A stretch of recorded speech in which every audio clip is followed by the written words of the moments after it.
Matthäus was voorbereid, vastberaden om zijn werk als tollenaar achter te laten. Om Jezus te volgen. De vraag aan jou vandaag is: ben je bereid? Om de dingen die jou verhinderen achter te laten, zodat je Jezus kan volgen. Dat je kan zeggen: Heer, Zoon van David, heb medelijden met mij. Wees bewogen met mij. Help me. Ik ben blind. Ik zie niet. Ik wil genezen worden. Ik wil niet blijven in de situatie waar ik in zit.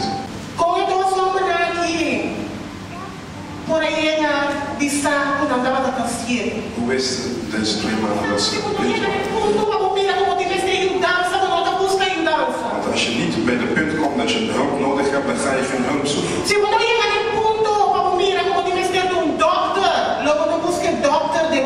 Als je niet op het punt komt dat je een dokter ziet dat je een dokter nodig hebt, dan zul je nooit zoeken. Hoe konden deze mannen tot die punt komen?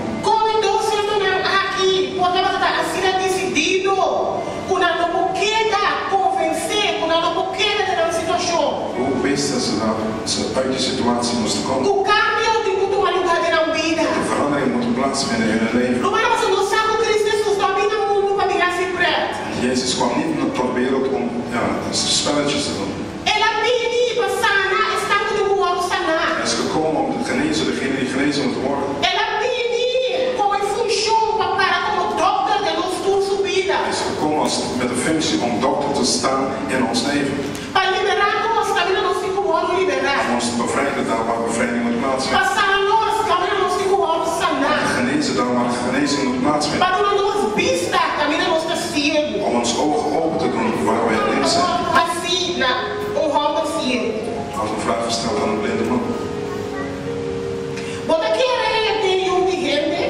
Geloof je de Zoon van de Mens?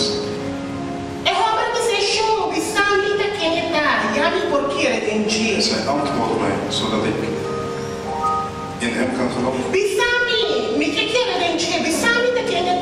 Vertel mij wie hij is, ik wil hem in geloven. Vertel mij, zodat ik kan doen wat ik moet doen. Jezus zei: jij hebt hem al gezien. Het is degene die met je spreekt. Toen zei de man: ik geloof, Heer. Hij knielde voor hem. Jezus zei: ik ben gekomen in de wereld om te oordelen. Voor de blinden weer kunnen zien. En de zienden weer blind zullen worden. Als jullie blind waren, als jullie herkennen dat jullie blind waren, zouden jullie niet schuldig zijn. Maar omdat je zegt,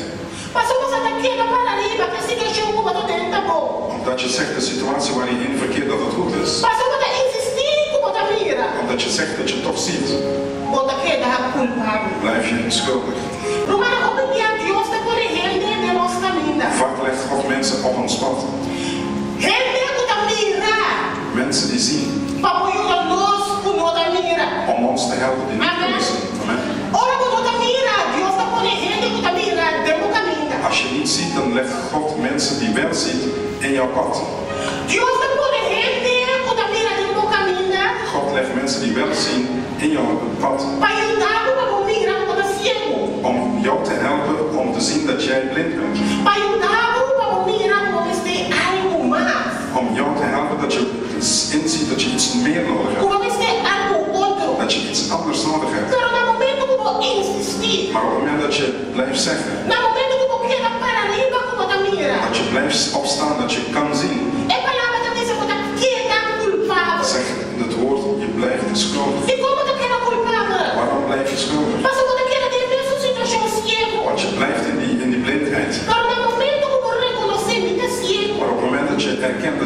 blind bent. Ja, ik heb hulp nodig. Ik heb iets anders, iets nieuws nodig in mijn leven. Geef mij die dokter. En dan beginnen de veranderingen te komen. Jezus is gekomen voor ons allen. Dat we kunnen erkennen dat we een dokter nodig hebben. Misschien heb je een dokter in een bepaalde facet van je leven.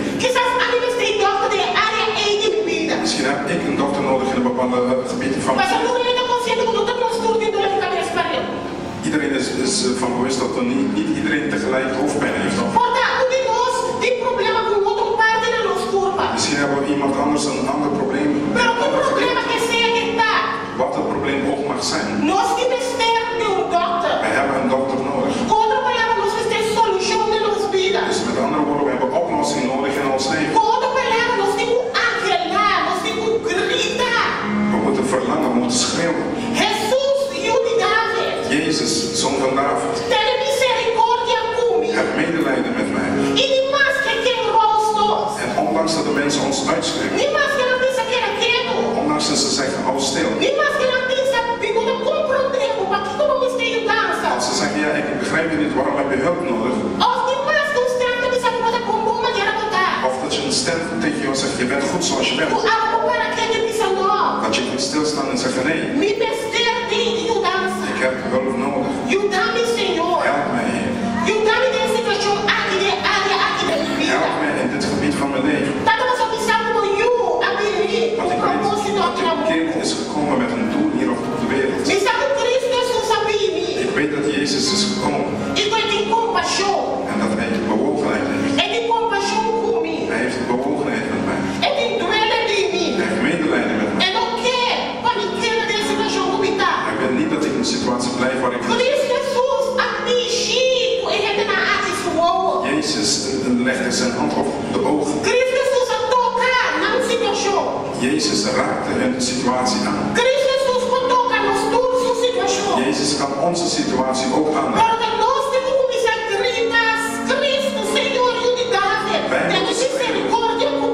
Jezus helpt ons. Als wij niet hem aanroepen, dan hebben wij geen hulp nodig. Maar op het moment dat we op hem aanroepen, als we zeggen help mij, heb medelijden met mij. Op